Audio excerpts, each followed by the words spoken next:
Қуаныш Шонбай, екінші болма. Құрметті тыңдарман, егер сіз алғашқы тарауларды әлі тыңдамаған болсаңыз, описание бөліміне кіріп, немесе комментарий бөлімінен алғашқы бөлімдердің сілтемелеріне өте аласыз. Каналдың дамуы үшін каналға жазылып, және де біздің соңғы аудиокітаптарымыз сізге көрініп тұру үшін қоңырауша белгісін басып қойыңыз. 6-шы тарау. Бүгінгі күн кешегінің баласы. Окоп, жеңіске дайындық кезеңі. Түркиядан оралған соң біраз қиналдым. Бірнеше кәсіп аштым. Жүрмеді. Сәтсіздікке ұшырап, банкрот болдым. Мұғалім болып жұмыс істедім. Маған қатты ұнағанымен ол жерде де сыйдырмады. Сол кезден бастап 3 жылдай өзім үшін үзіліс алдым. Ол кезеңді окоп деп атаймын. Кітап барысында да бірнеше рет айттым. Румиге дейінгі 8 жыл ол үлкен жеңіске апарар жолдағы дайындық кезеңім. Окопта жатқан кезім болды. Егер де үлкен жеңістерге алдын ала дайындалмағанымда, қателіктерімнен сабақ алып, өзімді дамытпағанымда, кітап оқымағанымда, аяғына нық тұрған бизнестің негізін қалаушы бола алар ма едім? Әрине, 10 мейрамхана ашқан соңда енді барлығын білемін, кереметпін деп айтпаймын. Біз де күнделікті қателік жібереміз, жаңадан үйренеміз, тың идеяларға назарымызды аударып, жаңа белестерді бағындыруға дайындаламыз. Бірақ окоп кезеңінің орны бөлек. Дайындалу өте жақсы іс. Оның алып келер пайдасы зор. Енді бизнеске қатысты мысал келтірем бе деп отырмын. Адамдар үшін бизнес бастау оңай көрінеді. Сондықтан да олар ақшасын алып, ойындағысын жүзеге асыруға асығады. Бірақ сәтсіздікке ұшырайды. Себеп дайындықтың жоқтығы. Руми групптың 10-шы мейрамханасы даланы ашпас бұрын өте көп іздендік. 4 елді аралап келдік. Олардың қателіктерін қайталамас үшін, ұтымды идеяларын өзімізде қолдану үшін ет тағамдарын жасау ерекшеліктерін, мейрамханаларының жұмысын қарастырып таныстық. Дайындық кезеңінде өз ерекшелігіңді іздейсің. Менің жағдайымда нәтижесінде дәмді палауымен аты шыққан Руми, ет тағамдарына негізделген дала мейрамханалары бар. Дайындық кезеңінен өтіп, жеңіс тапқан, банкрот болған адамдарды әлі күнге дейін көрмеппін. Себебі, окоптан өткен адамда барлығы да ойластырылған. Шешімдері ақылмен, анализбен қабылданған. Форс-мажор жағдайларда қалай әрекет ететінін олар біледі. Алдыңғы бөлімдерде досым Еркебұланның Тандыр номер 1 деген нобайханасы бар деп жаздым. Еркебұлан бұл кәсіпті бастамас бұрын Өзбекстанға барып, Ташкент, Самарқанд, Бұхараны аралап, самса дайындаудың түрлі әдіс-тәсілдерін үйренді. Әртүрлі қоспаларын іздестірді. Қазір ол күніне 800 дана самса сатады және тағы бір дәмхана ашуға дайындалуда. Бірде-бір мейрамхананы дайындықсыз аша алмайсың. Сол сияқты өмірде де дайындықсыз еш нәрсеге қол жеткізе алмайсың. Версус академиясына бизнесін бастаған, бірақ дамуына көңілі толмай жүрген кәсіпкерлер келеді. Біз оларға 3 айлық окоп кезеңін жариялаймыз. Бұл уақыт аралығында олар түрлі мамандардан дәріс алады, кітап оқиды, фильмдер қарайды, образ іздейді. Адыраспандармен күреседі, барьерлерді жеңеді. Олардың арасында барлық бизнестерін сатып, жаңадан кәсіп бастайтындар, немесе толығымен өзгеретіндер де бар. 3 айдың ішінде олар түбегейлі өзгеріп, кәсіпкерлік көзқарасы қалыптасқан адам болып шығады. Кейбір азаматтарға 3 айлық жеке коучинг өткіземін. Осы уақыт аралығында мен олардың менторы ретінде тұлғалық дамуы мен кәсібінің дамуына көмек көрсетемін. Үлкен жеңісті қаласаң, бизнесте де, өмірде де окоп кезеңі өте маңызды. Адам көркі шүберек. Сенің ішіңде 21 ғасырдың бүкіл даналығы тұнып жатуы мүмкін. Бірақ кездесу барысында басқа адамдардың алдында жақсы әсер қалдыра алмасаң, ол білімнің ешқандай материалдық, әлеуметтік қайтарымы болмайды. Адам туралы алғашқы әсер 5 секундта қалыптасады дейді. Жақсы киін. Өз басым жақсы киінгенді, киімді талғаммен киетін адамдарды ұнатамын. Және қазіргі емес, болашақ статусыңа сәйкес киін деген қағиданы ұстанамын. Өйткені біздің болашақ статусымызды көп жағдайда басқа адамдар шешеді. Яғни бастықтар, инвесторлар, демеушілер деген сияқты. Ал олар бізді кез келген адам секілді бейсаналы түрде сырт келбетімізге қарап қабылдайды. Оның екінші жағы да бар. Жақсы киінгенде өзіңе ұнайсың. Маникюрсіз қыздар өздерін ыңғайсыз сезінеді. Шашында қайызғақ бар жігіттер костюм кигісі келмейді. Осындай ұсақ түйектер адамның көңіл күйін, өзіне деген сенімділігін, демек болашағын анықтайды. Жеңіс жолында ұсақ түйек деген болмайды, бәрі маңызды. Жеңімпаз сияқты киінгенде жеңімпаз сияқты ойлайсыз және әрекет етесіз, дейді Брайан Трейси. Әрине, киім киісің, өзіңді дамыту, біліміңді көтеру, ішкі ойыңды, ниетіңді басқару дегеннің бәрімен қатар үйлесімді жүру керек. Мезгілінен ерте гүлдеген ағаш үсікке шалдығады. Студенттік кезең. Біздің қоғамдағы адамдардың басым бөлігі бірден байып кеткісі келеді. Дайындыққа уақыт кетіріп күткісі келмейді. Бірден бастық болуды, жеңіске жетуді қалайды. Студенттік кезімнен бір танысым бар. Бірге жоғары оқу орнын бітірдік, араласпай кеттік. 2 айдан кейін әлгі жігіт жаңа автокөлікке, бірнеше пәтерге қол жеткізді. Астанадан бизнес сатып алды. Кейін басқа бір жолдармен табыс тапқанын естідім. Жақында сол жігітті кездестіріп қалдым. Кәсібі жүрмей жатыр екен, даму жоқ. Неге үйренбейсің, жап-жақсы ісің бар, дамытпайсың ба десем, ол білім алғысы, оқығысы келмейтінін айтты. Біз мектепте 6-шы сыныптан бірден 8-ші сыныпқа секіріп кетпейміз ғой. Барлығы рет-ретімен, кезегімен болу керек. Ал жаңағы жігіт ортадағы дайындық кезеңін аттап секіріп кетіп, бірден барлығына қол жеткізді. Бірақ қазір оның барлығын қолда ұстап қалудың, әрі қарай өркендетіп дамытудың жолдарын білмейді. Себебі басында-ақ бизнесті бір жүйеге келтірген жоқ. Маркетингпен таныс емес, стандарттарды енгізбеген. Өмірде де дәл солай. Адам өміріндегі ең пайдалысы дайындық кезеңі, ол студенттік шақтар. Нағыз білім жинап оқитын кез. Бұл уақытта бір арзан күлкіге беріліп, қыдырып жүреміз. Ал нағыз дер кезінде сол сәтті пайдалы қолдансақ, ертеңгі күні оның жемісін көреміз. Сондықтан да оқымай жатып, бірден жұмысқа кірісіп кету, дайындық мезгілінен аттап өту, мезгілсіз гүлдеген ағаш үсікке шалдығатынындай бізді жеңіліске әкеледі. Алға секіріп, аға көке арқылы бастық атанып, қалағаныңа жетіп алып, оны әрі қарай алып кете алмасаң, оның ешқандай пайдасы жоқ. Сол себепті барлығы өз уақытымен болуы керек. Бәріміз де саудагерміз. Сауда дегеніміз біреудің қажеттілігін шешу. Өмірде де барлығымыз саудагерміз, себебі өзімізді сатамыз. Ақшаға, жақсы көңіл күйге, қарым-қатынасқа. Әрқайсымыз біреудің қажеттілігін өтеумен айналысамыз. Бұл дегенім, бір компанияға заңгер керек болды делік. Өзіңнің қызметіңді ұсындың. Заңгер болып жұмысқа орналасып, олардың қажеттіліктерін өтеудесің. Туындаған мәселелерін шешіп бердің. Маған сіздің компанияда жұмыс істегім келеді, тегін жұмыс жасауға да дайынмын, деп жазатын студенттер өте көп.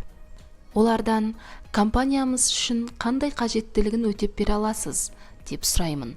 Көбі бұл сұраққа жауап бере алмай қалады. Біреудің проблемасын шешіп беретін жағдайда ғана құнды боласың. Адамдар бір-бірін біреуіне екіншісінен бірдеңе керек болған кезде ғана іздей бастайды ғой. Досыңа оны түсінетін адам керек болған соң сені іздейді. Ол да сауда.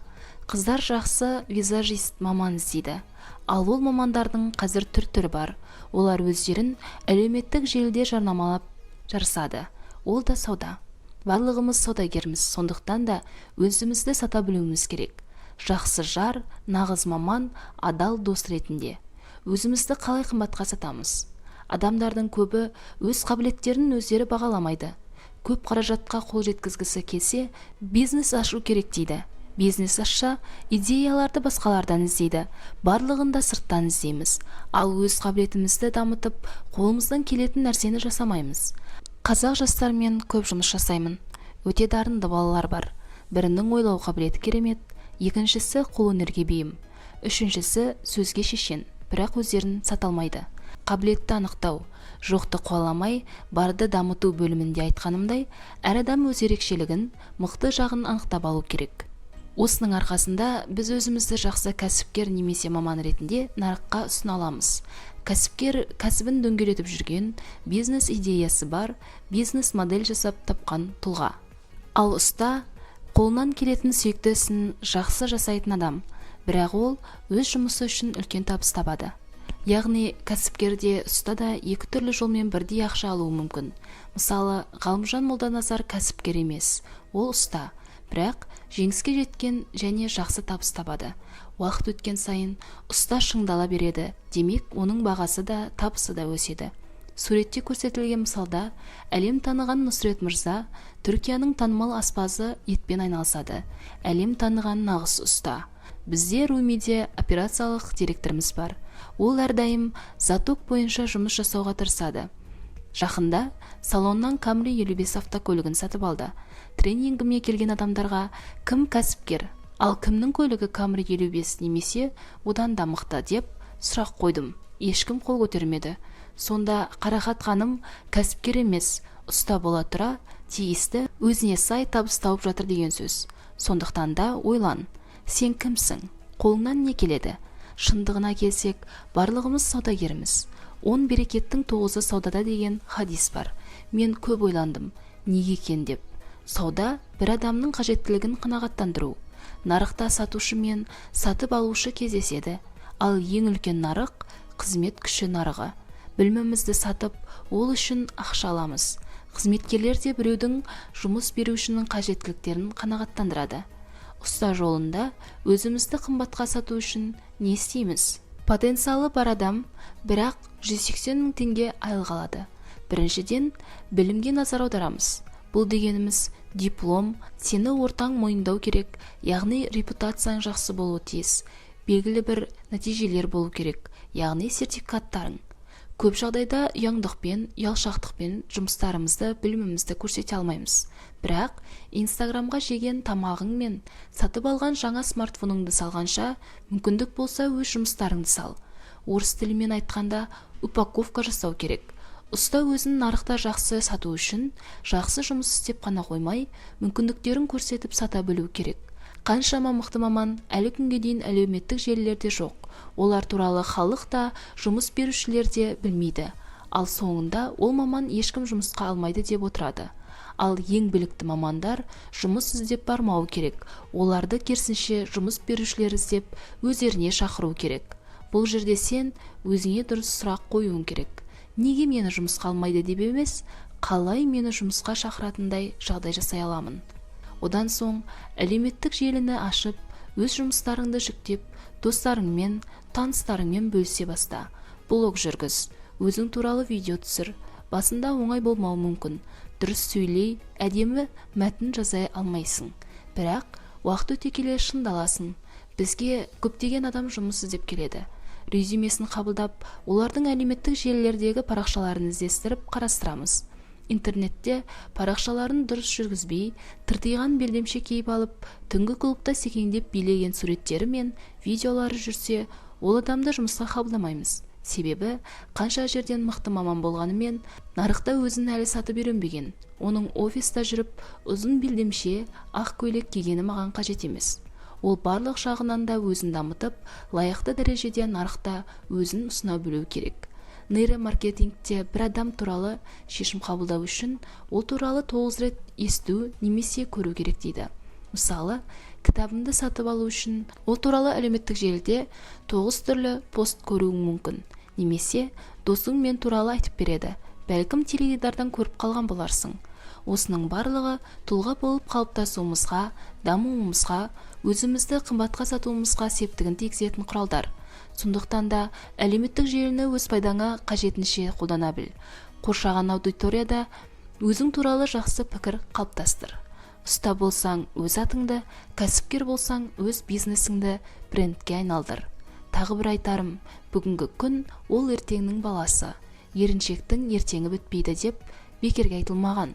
Сондықтан ақыры жеңіс жолында жүріп, өзіңді жеңуге тырыссаң, оны ертеңнен емес, бүгіннен баста.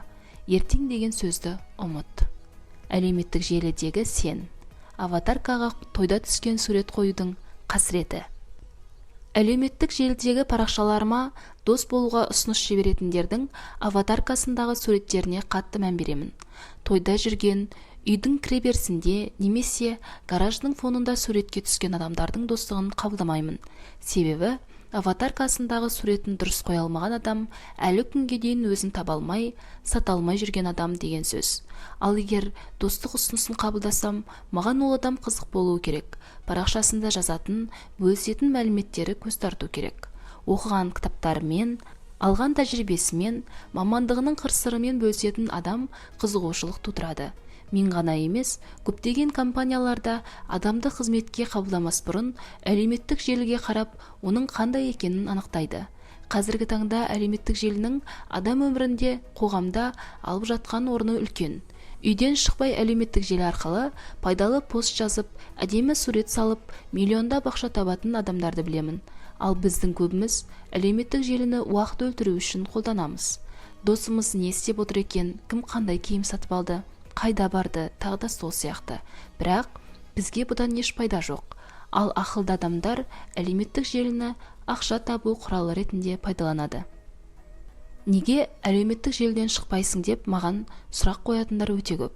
Егер әлеуметтік желі мен интернет болмаса, кәсібім бұндай деңгейге жетпейтін еді. Сондықтан да жеке брендингке қолайлы құралдың заңдарымен бөлісуді жөн көрдім. Біріншіден, әлеуметтік желінің этикасын сақта. Әлеуметтік парақша сенің кім екеніңді білдіреді. Онда негатив шашып, боқтық сөз жазып, өзгелерді сынап отыратын адамдар өмірде де сондай екенін ғана көрсетеді. Өкінішке орай, көпшілік бұл біреуді жәбірлеуге болатын орын. Мен бұл жерде жазаланбаймын деп қабылдайды. Танымайтын адамдармен сөз таластырып жатады. Шындығында оның бәрі сіздің имиджіңізге жұмыс істейді. Мұндай этикет сақтай алмайтын адам парақшасын бірден өшіріп тастағаны пайдалырақ. Сол сияқты бір адаммен жұмыс істесең, оның бизнесі туралы негативті пікірлерге лайк баспауға тырыс. Оның бәсекелестерін мақтаудан тарттын. Бұл әдетте адамның жүйкесіне тиеді. Екіншіден, қызықты бол. Онлайн әлем ақпарат тұтынушы мен өндіруші деген екі топқа бөлінеді. Сен жай ғана тұтынушы болуды қанағат тұтпа. Джунглиде не сен жейсің, не сені жейді. Әлеуметтік желіде не сен оқисың, не сен оқиды. Өзгелер қызығатын контент ұсын. Көп оқы, саяхатта, блогерлерден фишкаларын үйрен. Парақшаң өзгелердің постын бөлісу үшін ғана керек пе? Парақшаң сенің бет бейнеңе айналу керек. Оған қараған адам, бұл не деген қызық, әзіл қой, білімді азамат, мен оған жазылып қояйыншы деп ойлау керек. Үшіншіден, жиі пост жариялап тұр. Оқырман базасын қалыптастырып алғаннан кейін, тіпті қалыптастыру барысында жоғалып кетуге болмайды. Көзден кетсе көңілден кетеді деген ұғым әлеуметтік желіге де байланысты. Тұрақты түрде пост жазу аптасына бір немесе екі рет, қолың босаған сайын, күн сайын белгілі бір уақытты белгіле. Сәрсенбі түске дейін бір пост жазамын деген сияқты бұлжымайтын ережең болсын. Төртіншіден, өз бағытыңды анықта. Өзіңнің тақырыбың болсын, және ол тартымды жеткізілетін болсын. Сауатсыздық, сапасыз фотографиялар, өзгелерді қайталау сияқты дүниелер әлеуметтік желінің жауы. Максим Рожин және Өркен Кенжебек фотографияға қызығады. Соның арқасында олардың посттары тартымды. Әлшер Елікбаев жаңа кроссовки туралы жазса да, адам қызығып оқитындай етіп жазалады. Саяхат туралы жазатындар бар, рецепт жазатындар бар, кино талдайтындар бар, трендтегі тақырыптарды жазып отыруға болады. Болмаса, мен сияқты өз бизнесіңді таныстыр. Әйтеуір, сен айтқанда бірден адамның есіне түсетін фишкаң болу керек. Бесіншіден, пікір жазуды, лайк басуды ұмытпа. Қанша ғажайып адам болсаң да, өзгелер де сенен лайк күтетіні есте болсын. Пікір жазу жай ғана тамданыс, болмаса өзіңнің альтернатив пікіріңді ұсыну, адамға өзіңнің бар екеніңді еске салып отырудың бір жолы. Өзіңе керек адамдарға пікір жазған сайын оларға өзіңді ұмытуға жол бермейсің. Мен мұндамын деген хабарлама бұл. Соның арқасында жаңа таныстарың сізбен күнде көрісіп жүргендей, жақын досыңдай қабылдап кетеді. Осылай жалғастыра беруге болады. Әлеуметтік желі біздің қазіргі шындығымызға айналды. Сондықтан жаңа заманда жеңіс туралы айтқанда, офлайн ғана емес, онлайн брендинг пен құралдар туралы ұмытуға болмайды. Бұл тақырыпқа арналған кітаптар да соңғы жылдары жаңбырдан кейінгі саңырауқұлақтай қаптап кетті. Қызықсаң тереңірек ізденуге мүмкіндік толып жатыр. Менің айтқым келетіні, әлеуметтік желі өзіңді жұлдызды блогерге айналдырып, бизнесіңді өрге домалатуға септігін тигізетін бірден бір пайдалы құрал. Қазір жарнаманы қалай жасаймын деген адамға әлеуметтік желіге бар деймін. Ол телевизиядан да, газет-журналдан да қауқарлы құрал. Ең бастысы, ешкім сізден ақша сұрамайды. Алысқа бармай-ақ, Руми интернет арқылы танымал болған мейрамхана. Әлеуметтік желілер арқылы жарнама жасадық. Бейнемізді қалыптастырдық. тұтынушыны тартып, қоржынымызды байыттық. Тіпті ең қиын кездерде де бізді осы интернеттегі коммуникациялық мүмкіндіктеріміз құтқарды. Бұл бәлкім бет-бейнесі бар жалғыз мейрамхана шығар әзірге. Мәзірге WhatsApp нөмірімді жазып, кез келген қонаққа байланыс үшін ашық екенімнің өзі көп адамдардың көңілін аударды. Ал әлеуметтік желілерде тұрақты түрде қонақтарымызбен байланысқа шығып отыруымыз көп дүниені жеңілдетті.